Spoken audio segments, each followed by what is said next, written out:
অবশেষে রাজধানীর মোহাম্মদপুরের আবাসিক ভবনে মা ও মেয়েকে হত্যার ঘটনায় মূল আসামি গৃহকর্মী আয়শাকে ঝালকাঠি থেকে গ্রেপ্তার করেছে পুলিশ। হত্যার পর গৃহকর্মী আয়শাকে তার স্বামী রাব্বি তাকে পালাতে সহায়তা করে। অবশেষে বুধবার দুপুরে ঝালকাঠি থেকে আয়শাকে গ্রেপ্তারে সক্ষম হয়েছে বলে জানিয়েছে ডিএমপির তেজগাঁও বিভাগের এডিসি মোহাম্মদ জুয়েল রানা।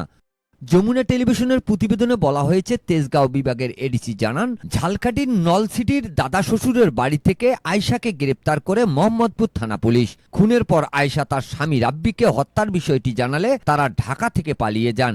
আয়শাকে পালাতে সহায়তা করে তার স্বামী রাব্বি। অবশেষে ঝালকাঠি থেকে সকালে তাকে গ্রেপ্তার করা হয়। জিজ্ঞাসাবাদের পর জানা যাবে হত্যার কারণ।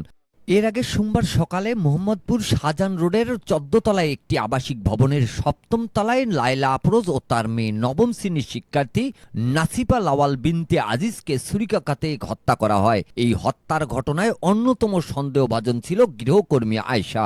ঘটনার দিন সকাল 7:52 বোরকা পরে বাসায় ঢোকে সে।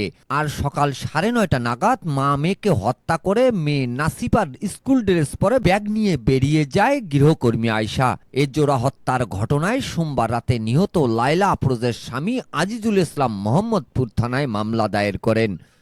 Mizanur Rahman, DRS news.